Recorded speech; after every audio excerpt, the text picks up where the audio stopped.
શ્રી ગણેશાય નમઃ. વસુદેવસુतं દેવં કંસચાણૂરમર્દनं દેવકી પરમાનંદં કૃષ્ણં વંદે જગદ્ગુરું. શ્રી કૃષ્ણં વંદે જગદ્ગુરું. આપ સાંભળી રહ્યા છો આપણી યુટ્યુબ ચેનલ ધાર્મિક, એમાં આપ સૌનું હાર્દિક સ્વાગત છે. આજના વિડીયોમાં આપણે સાંભળવાના છીએ શ્રીમદ ભગવદ્ ગીતા અધ્યાય 15 પુરુષોત્તમ યોગનો શ્લોક ક્રમાંક 1. આજથી પુરુષોત્તમ યોગ શરૂ થાય છે.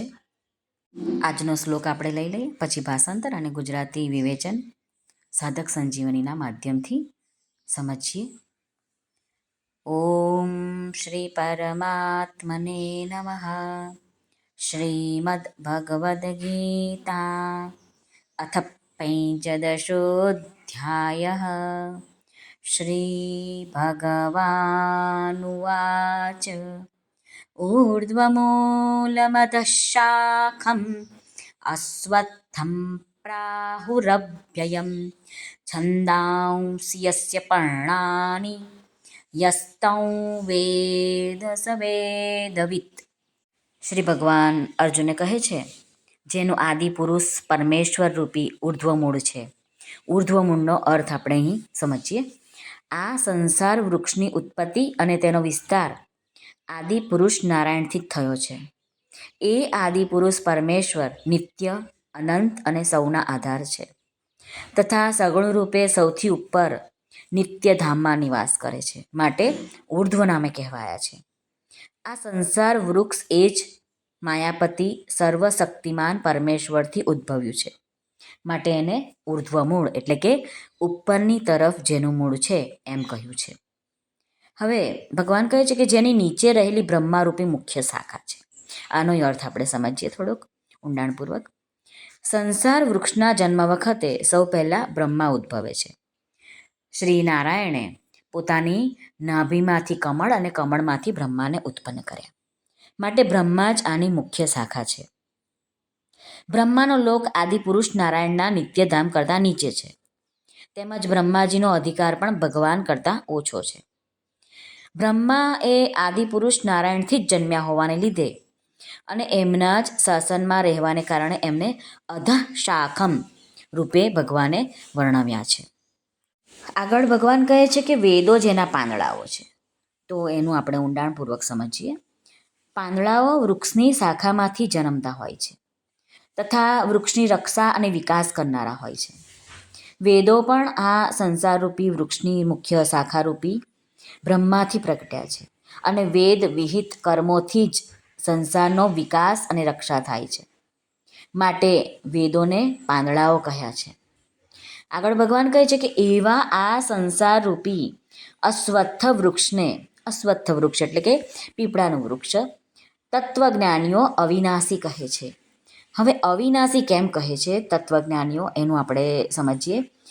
તો આ સંસાર વૃક્ષ પરિવર્તનશીલ હોવાને લીધે નાશવંત, અનિત્ય અને ક્ષણભંગુર છે, છતાં એનો પ્રવાહ અનાદિકાળથી ચાલ્યો આવે છે, અને એના પ્રવાહનો આરો જ દેખાતો નથી. માટે અને વળી આનું મૂળ સર્વશક્તિમાન પરમેશ્વર નિત્ય અવિનાશી હોવાને લીધે આ સંસાર વૃક્ષને અવિનાશી કહ્યું છે. ભગવાન આગળ કહે છે કે જે માણસ એ સંસારરૂપી વૃક્ષને મૂળ સહિત તત્વથી જાણે છે એ વેદના તાત્પર્યને જાણનાર છે. હવે એનું આપણે જરા સમજીએ કે વેદના તાત્પર્યને જાણનાર કેવી રીતે. ભગવાનની યોગ માયાથી જન્મેલો સંસાર ક્ષણભંગુર, નાશવંત તથા દુઃખરૂપ છે. એના ચિંતનને છોડીને કેવળ પરમેશ્વરનું જ નિત્ય નિરંતર અનન્ય પ્રેમ ભાવે ચિંતન કરવું એ વેદના તાત્પર્યને જાણવું છે.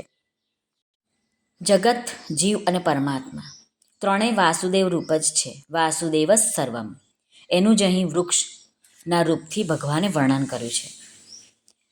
આ પરિવર્તનશીલ હોવાને કારણે તેને અવ્યય પણ કહેવામાં આવ્યો છે.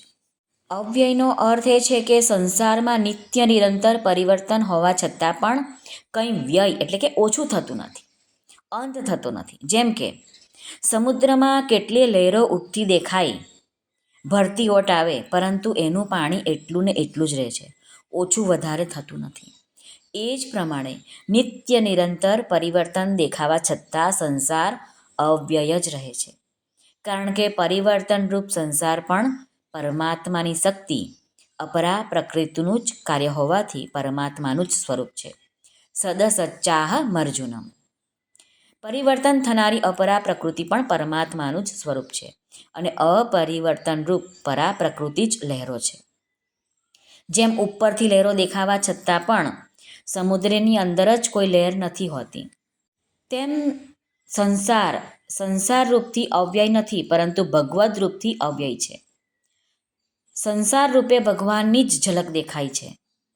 સાધકની દ્રષ્ટિ તે ઝલક તરફ ન હોઈને ભગવાન તરફ જ હોવી જોઈએ. નજર એવી જ હોવી જોઈએ કે આપણી સમક્ષ જ ભગવાન છે, બધું જ ભગવાન છે. સંસારને સ્વતંત્ર સત્તા અને મહત્તા આપીને તેની સાથે સંબંધ બાંધવો એ જ બંધન છે.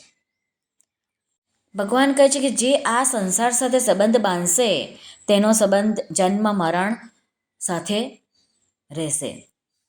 એ ક્યારેય ટળશે નહીં, તેનો ક્યારેય અંત નહીં આવે. લાંબા રસ્તાનો તો અંત આવી શકે છે, પરંતુ ગોળ રસ્તાનો કઈ અંત આવશે? ઘાણીના બળદની જેમ જન્મ પછી મરણ ને મરણ પછી જન્મ, આ ગોળ રસ્તો છે. એને જ ભગવાને આ સંસારનું બીજ કહ્યું છે, બીજમવ્યયમ. શ્રી કૃષ્ણ અર્પણમસ્તુ. સર્વને ભાવથી જય શ્રી કૃષ્ણ. રાધે રાધે. હરિઓમ તત્સત. જય ગુરુદેવ દત્ત. જય સ્વામિનારાયણ. જય માતાજી.